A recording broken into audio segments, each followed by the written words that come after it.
30 अप्रैल तक जनता कर्फ्यू को सख्ती से पालन कराने के लिए लगातार जिला प्रशासन, पुलिस विभाग, नगर निगम द्वारा प्रयास किया जा रहा है, जिसकी महत्वपूर्ण समीक्षा बैठक आज रेसिडेंसी कोठी में रखी गई है, जिसमें मंत्री तुलसीराम सिलावट और डीआईजी मनीष कपूरिया और निगम कमिश्नर प्रतिभा पाल मौजूद रहे। बैठक के बाद कलेक्टर मनीष सिंह ने बताया कि पहले कोरोना कर्फ्यू लगाया गया था, फिर बाद में सख्ती करते हुए जनता कर्फ्यू लगाया गया है, जिसमें जनता ने पूरा सहयोग किया है। इसी का नतीजा है कि 7 से 8 दिन बाद रिजल्ट सामने आ रहे हैं। लेकिन कलेक्टर मनीष सिंह ने कहा है कि अभी भी सख्ती की जरूरत है। फिलहाल 4 तरह की गतिविधियों के चलते संक्रमण पर रोक लगाई जा सकती है।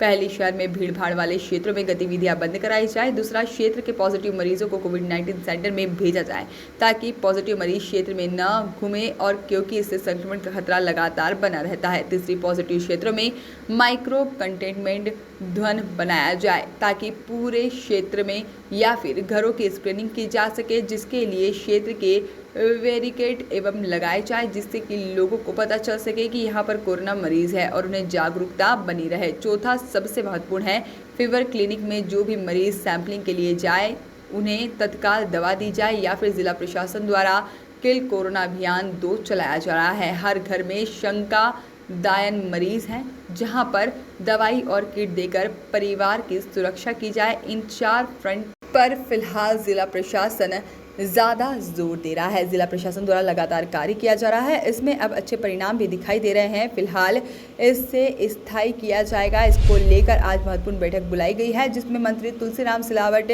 डीआईजी मनीष कपूरिया और नगर निगम कमिश्नर प्रतिभा पाल मौजूद रहे। वहीं कलेक्टर मनीष सिंह द्वारा मॉर्निंग वॉकर्स को भी चेतावनी दी गई है कि बिना मास्क के संक्रमण का खतरा बना रहता है, क्योंकि वॉकर तेज दौड़ते हैं, जिसे मुंह में स्वैग ज़्यादा निकलता है और जहां पर इससे संक्रमण बढ़ने में चांस 2 गुने हो जाते हैं। इसलिए जिला प्रशासन द्वारा बीआरटीएस पर वॉकर्स को रोकने के लिए हिदायत दी गई है। इस दौरान अगर मॉर्निंग वॉकर्स नहीं मानते हैं और फिर भी वह वॉक पर जाते पाए गए तो उन्हें जेल भी जाना पड़ सकता है। कंटेनमेंट जोन्स पे ज़्यादा फोकस कर रहे हैं हम लोग, और ग्रामीण क्षेत्र में किल कोरोना में 100% स्क्रीनिंग हो रही है घरों की। तो शहर में तो आइडिया लग जाता है, माइक्रो कंटेनमेंट से कंट्रोल कर लेते हैं, पर ग्रामीण क्षेत्र चूँकि बहुत फैला रहता है, इसलिए वहाँ हर घर का सर्वे किया जा रहा है जो आवश्यक है वहाँ के लिए। तीनों विभाग, बल्कि एक्साइज भी है उसमें, आज फॉरेस्ट को भी जोड़ रहे हैं उसमें। और लगातार पहले कोरोना कर्फ्यू था, उसके बाद थोड़ा उसको और सख्त करके जनता कर्फ्यू आया, जनता ने भी सहयोग किया पूरा उसमें।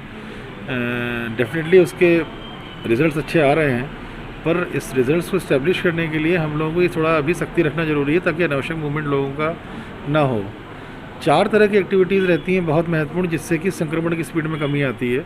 सबसे पहला इंपॉर्टेंट हो जाता है जो ये लोगों का मूवमेंट रोकते हैं हम लोग, और अनावश्यक भीड़ भाड़ इलाके वाली जो एक्टिविटीज़ बंद करते हैं, जिसको कि एक जनता कर्फ्यू ग्रुप में कई बोल रहे हैं, कभी कोरोना कर्फ्यू ग्रुप में बोल रहे हैं। दूसरा बहुत महत्वपूर्ण रहता है कि हम लोग जो भी कंजेस्टेड एरियाज़ में पॉजिटिव पेशेंट्स आ रहे हैं, उनको डीकंजेस्ट करके, उनको वहाँ से पिक करके एसिम्प्टोमेटिक पेशेंट्स को कोविड केयर सेंटर में डालें। उससे वहाँ पर जो वायरल लोड होता है वो कम होता है। किसी मोहल्ले में अगर 10 पेशेंट हैं, वो जो फैलाएंगे दिन भर में, अगर उन्होंने मूव कर लिया बाहर, और वहाँ अगर हम 5 पेशेंट हटा देते हैं, वहाँ से 5 ही रहते हैं, तो डेफिनेटली वहाँ का जो संक्रमण की स्पीड है कम हो जाती है। प्रयास हम लोग का रहता है कि 10 में से 10 ही हटा दें जो एसिम्प्टोमेटिक है। तो दूसरा प्रयास ये रहता है जिससे कि संक्रमण की स्पीड में कमी आती है, जो बहुत इंपॉर्टेंट एक्टिविटी है कोविड केयर सेंटर्स का। तीसरा हम लोग जो कर रहे हैं, जितने भी हम लोगों के ऐसे हॉटस्पॉट एरियाज़ हैं थानावार, वहाँ माइक्रो कंटेनमेंट एरियाज़ बना रहे हैं। उसके रिजल्ट्स भी अच्छे देखने को मिलेंगे, क्योंकि कोई माइक्रो कंटेनमेंट एरिया जब बनता है तो उसके अंदर सैनिटाइजेशन शुरू हो जाता है। उसमें आंगनबाड़ी आशा कार्यकर्ता के माध्यम से स्क्रीनिंग हो जाती है पूरे घरों की। उस स्क्रीनिंग में जो शंकास्पद केसेस रहते हैं, वहाँ सैम्पलिंग लेकर टेस्टिंग हो जाती है उनकी। और जब बैरिकेटिंग होती है, सब चीज़ें होती हैं, तो थोड़ा लोगों में सतर्कता भी आती है कि ये हमारा मोहल्ला थोड़ा गंभीर कैटेगरी में आ गया है। कई लोगों को ये भी नहीं मालूम रहता है कि उनके मोहल्ला जो है वो हॉटस्पॉट कैटेगरी में आ गया और भारी केसेस हैं उनके मोहल्ले में। तो जब ये सब चीज़ें होती हैं तो लोग भी थोड़ा अवेयर होते हैं, और लोगों का सहयोग भी उसमें ज़्यादा मिलता है उसमें। तो लेकिन अभी देखने का वो है फीवर क्लिनिक से जो भी सैम्पलिंग कराने आ रहा है उनको सीधे दवाई दें हम लोग कोविड की, जो ओरल मेडिकेशन होता है वो दवाई खाना शुरू करें। या जो किल कोरोना 2 अभियान हम लोगों ने ग्रामीण में भी चलाया है, इसमें हर घर में जो भी शंकास्पद है कोविड के लक्षणों के साथ, भले कोविड हो नहीं हो, उसको 100% हम लोग दवाई की किट दे करके उसका मेडिकेशन चालू करा दें। तो तो ये चौथा प्रयास है। ये चारों समन्वित प्रयास, जनता कर्फ्यू हो गया, कोविड केयर सेंटर में लोगों को शिफ्टिंग कराना हो गया, माइक्रो कंटेनमेंट जोन्स बनाना हो गया, और जो भी शंकास्पद लोग हैं तत्काल वो कोविड का ओरल मेडिकेशन शुरू करते हैं। चारों प्रयास से संक्रमण की स्पीड में कमी आती है। चारों ही फ्रंट में हम लोग कार्य कर रहे हैं इस समय, और इसको और एग्रेसिवली हम लोग कार्य कर रहे हैं, क्योंकि अगर कुछ रिजल्ट अच्छे दिख रहे हैं अभी तो इसको स्थायित्व देना है, इसके लिए ज़रूरी है करना ये। इसी में आज हम लोग कंबाइंड मीटिंग हुई थी, डीआईजी साहब भी थे, म्युनिसिपल कमिश्नर भी थी उसमें, और उसमें और सख्ती हम लोग करेंगे। ऐसा लग रहा है कुछ लोग अभी फिर से कुछ लोग लापरवाही कर रहे हैं। मॉर्निंग वॉकर्स को मना किया गया है कि ना निकलें। अभी मॉर्निंग वॉकर्स से भी रिस्क हो रहा है, बिना मास्क के मूव करते हैं, और जिस तरह की गप लगती है मुंह में, क्योंकि वो मॉर्निंग वॉक या जॉगर हैं या तेज़ वॉक कर रहे हैं तो उनका स्वैब भी ज़्यादा निकलता है मुंह से, ऐसे में वो भी रिस्की हैं। और ये बोला गया है कि मॉर्निंग वॉकर्स को सचेत करें, अगर नहीं होता है तो ये भी बोला गया है कि उनको उठा लिया जाए, जेल में डाला जाए अस्थायी जो है। साइकिलिंग भी अलाउड नहीं है अभी। मैंने बोला है BRTS के कॉरिडोर को अभी ब्लॉक कर दिया जाए, शहर के लिए ज़रूरी है इसलिए किया जा रहा है ये। इसमें ऐसा कोई नहीं है कि मॉर्निंग वॉकर्स हेल्थ के लिए करते हैं और हेल्थ को रोक रहा है प्रशासन, ऐसा बिल्कुल भी बात नहीं है। मॉर्निंग वॉकर्स का जो तरीका है मॉर्निंग वॉक करने का, वो उनके लिए और उनके परिवार के लिए पूर्ण रूप से खतरा है उसमें, इसलिए रोका जा रहा है उसको। ये बात सही है कि मॉर्निंग वॉक से हेल्थ में स्वास्थ्य में होता है, पर अगर उसका पालन करें। पर मॉर्निंग वॉकर्स जिस तरह से झुंड में घूमते हैं या जिस तरह से 2-3-4 लोग भी घूम रहे हैं, तो जो वायलेशंस हो रहे हैं वो उचित नहीं है, उसको नहीं होने देना चाहिए, इसलिए उसको भी सख्ती करने के लिए आज से बोला गया है। ट्रेंड दिख रहे हैं उसमें, पिछला जो अपन ने कोरोना कर्फ्यू लगा था उसके रिजल्ट्स अब आना शुरू हो रहे हैं, ऐसा लग रहा है ऐसा। और उसको इस्टेब्लिश करने के लिए जो जनता कर्फ्यू लगाया गया है, इसको देखते हैं आज की स्थिति में थोड़ा एक्सटेंड करना ज़रूरी है इसको। सर क्या आप कई बार लोगों को मैंने ये बोला है कि ऐसी जगह ही जाएं जहाँ पर कि घर में आइसोलेशन की व्यवस्था ना हो। अगर किसी के घर में आइसोलेशन की व्यवस्था है, वो आइसोलेशन में रहने के लिए बोल रहा है कि मेरी व्यवस्था और दिख भी रही की व्यवस्था है, तो डेफिनेटली वो आदमी रजिस्ट करेगा जाने के लिए। यह अवश्य है कि जिन घरों में आइसोलेशन के लिए अलग कमरे में रहने की व्यवस्था है, वहाँ पर भी पॉजिटिव पेशेंट्स आइसोलेशन में नहीं रह रहे हैं, वहाँ पर वो अपने परिवारजन से मिल रहे हैं। कई जगह तो ऐसा भी मालूम पड़ा है कि पॉजिटिव पेशेंट बाहर घूम रहे हैं। तो ये बेसिकली ये आपराधिक कृत्य हैं। तो पॉजिटिव पेशेंट अगर बाहर घूमता पाया जाता है तो उसके खिलाफ FIR होगी, घर में रहे वो, आइसोलेशन में रहे या कोविड केयर सेंटर में रहे। राधा स्वामी में हम लोग का 500 का 1100 का तैयार है पूरा, वहाँ आ जाए।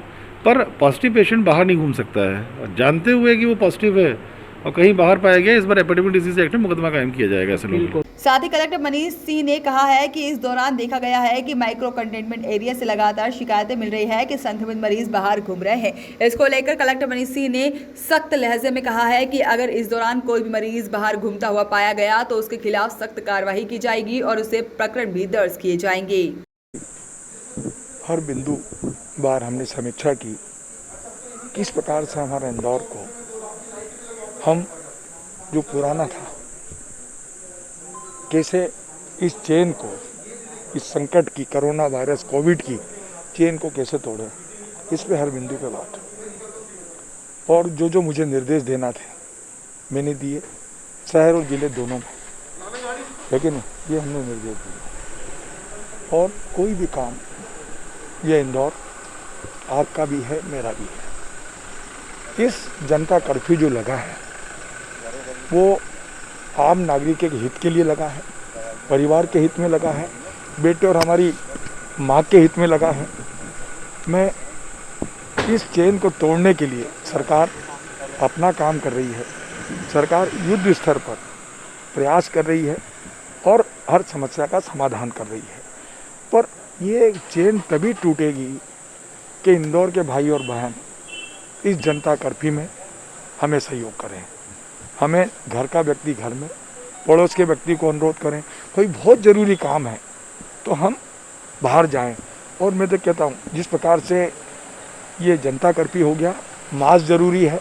मैं इंदौर के भाई और बहनों को बहुत बहुत धन्यवाद भी देता हूँ कि उन्होंने मास्क लगाना चालू कर दिया है। कोई दिखता नहीं बिना मास्क के, ये सुखद अवसर है। और फिर से अनुरोध करो, जो दिखे, हमारा पड़ोसी मास्क नहीं लगा, हम उसको भी प्रेरित करें, उससे भी प्रयास करें, उससे भी कोशिश करें। फिर एक ब्रह्मास्त्र जो हमारे राष्ट्र के प्रधानमंत्री जी ने वैक्सीन की बात की, टीकाकरण की बात की, उसको युद्ध स्तर पे लगवाना चाहिए हर परिवार में। और 1 तारीख से जो हमारे मध्य प्रदेश की ऊर्जा है, हमारे राष्ट्र की विश्वास है, 18 साल से ऊपर युवा शक्ति, उनको भी वैक्सीन मध्य प्रदेश में इंदौर में भी निःशुल्क लगाई जाएगी। इसको भी हम युद्ध स्तर पे ये काम करेंगे। में पकड़ा जाएगा, वो भी निर्देश दिए मैंने। उन पर सीधे सीधे रासुका लगाई जाएगी, उनको कोई नहीं बख्शा जाएगा, कड़ी से कड़ी कार्रवाई की जाएगी।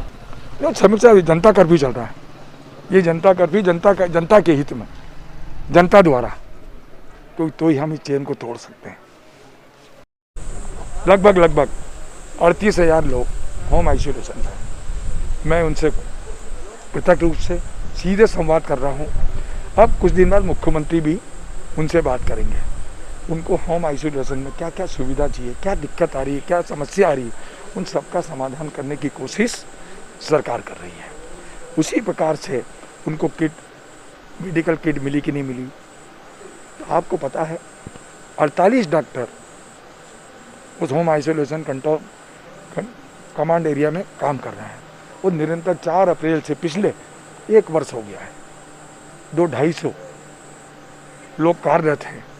होम आइसोलेशन एक सकारात्मक उसके नतीजे आ रहे हैं। और अभी जो एक राधा स्वामी सत्संग कोविड केयर सेंटर हमने चालू किया है, ग्रामीण अंचल में भी हम कोविड केयर सेंटर हर जगह चालू करने की बात करें। क्लस्टर बनाया है, हर एक पंचायत पे 5 लोगों की टीम बनाई है, पंचायत पे 5 लोगों की क्लस्टर बना दिया है 5-5 पंचायत में। तो उनको पंचायत भवन का उपयोग भी करेंगे और कोई भी कमी ग्रामीण अंचल में भी हमको रोकना है। उनको जिला पंचायत से लेकर तहसीलदार से लेकर अपने एसडीएम से लेकर इनको सबको निर्देश दिए हैं, किसी चीज़ का अभाव नहीं हो। कोई हमारे ग्रामीण में और शहर में इसको कैसे रोके, नहीं मैं पंच से भी अनुरोध कर रहा हूँ, सरपंच से भी अनुरोध कर रहा हूँ, मेरे जनपद अध्यक्ष, जिला पंचायत सदस्य और सबसे ज़्यादा जो हमारा अन्नदाता है, हमारा तरुण है, हमारी माँ बहन है, गांव का व्यक्ति गांव में रहे। इंदौर आने की आवश्यकता नहीं, क्योंकि ये जो बीमारी है, कोविड है, कोरोना है, ये किसी को नहीं छोड़ रहा। पिछले बार से बहुत हानिकारक, खतरनाक ये कोविड है। मेरी फिर से प्रार्थना है शहर और सब ग्रामीण भाइयों और बहनों से कि इसको ये रक्षा कर सकता है तो ये अपने घर में रहकर परिवार की रक्षा करो, अपने इंदौर की रक्षा करो, अपनी माँ की करो, अपनी बेटी की करो, अपने पुत्र की करो, अपनी पत्नी की करो, घर में रहकर रक्षा करें। इस दौरान डीआईजी मनीष कपूरिया ने भी पत्रकारों से कहा है कि जनता कर्फ्यू का प्रभाव अब शहर में दिखाई देने लगा है। हालांकि इस पर और भी अच्छे से इम्प्लीमेंट करने की ज़रूरत है, जिसमें आने वाले समय में कोई ना कोई चेन तोड़ने में इंदौर शहर सफल होगा। लेकिन फिर भी हालांकि डीआईजी मनीष कपूरिया ने यह भी कहा है कि इस दौरान किसी को प्रताड़ित करने का मकसद नहीं है, लेकिन नागरिकों को समझना चाहिए कि यह सख्ती उनके और उनके परिवार के लिए की जा रही है। तो किस तरीके से प्रभावी हो पा रहा है, क्या देख रहे हैं अभी आप? इसका प्रभाव अभी देखने में आ रहा है और जो हमारी रेट ऑफ संक्रमण की जो चेन है उसको अभी तोड़ने में धीरे धीरे हम सफल हो रहे हैं। एक्चुअली जनता कर्फ्यू का प्रभाव आते आते 7 दिन 10 दिन लगते हैं और ये जो अभी प्रभावी तौर पे इसका इम्प्लीमेंटेशन हुआ है उसके परिणाम आने प्रारंभ हुए हैं। इसके ऊपर और अभी अच्छे से इम्प्लीमेंट करेंगे तो मैं समझता हूँ आने वाले समय में हम ये संक्रमण की चेन को तोड़ेंगे और इंदौर को सुरक्षित रख पाएंगे। आज किस संदर्भ में बैठक क्या है उनका रिव्यू किया गया और आगे की कार्य योजना बनाई गई। तो क्या सभी तीनों जो विभाग समन्वय की बात की थी, तीनों समन्वित रूप से कर पा रहे हैं या सिर्फ? नहीं, सभी लग के कर रहे हैं और यही एक बहुत अच्छी बात है। इसीलिए हमें अच्छे परिणाम भी देखने को आए हैं कि सभी शासन के अंग जो हैं वो पूरी ताकत से इसमें लगे हुए हैं, रात दिन सभी काम कर रहे हैं और उसी का नतीजा है कि हम इसके ऊपर एक डेंट कारित कर पाएँ। सर, ये सख्ती इसी तरह से जारी रहेगी या जी हाँ, ये सख्ती तो अभी आवश्यक है और ये सभी को समझना चाहिए कि ये जो सख्ती है ये उनके हित में है। किसी को भी प्रताड़ित करना, दिक्कत देने का कोई इंटेंशन नहीं है। मूलतः भावना यही है कि सभी सुरक्षित रहें और इसके लिए जो भी कदम उठाने पड़ेंगे वो करेंगे। Bureau report, voice of rights.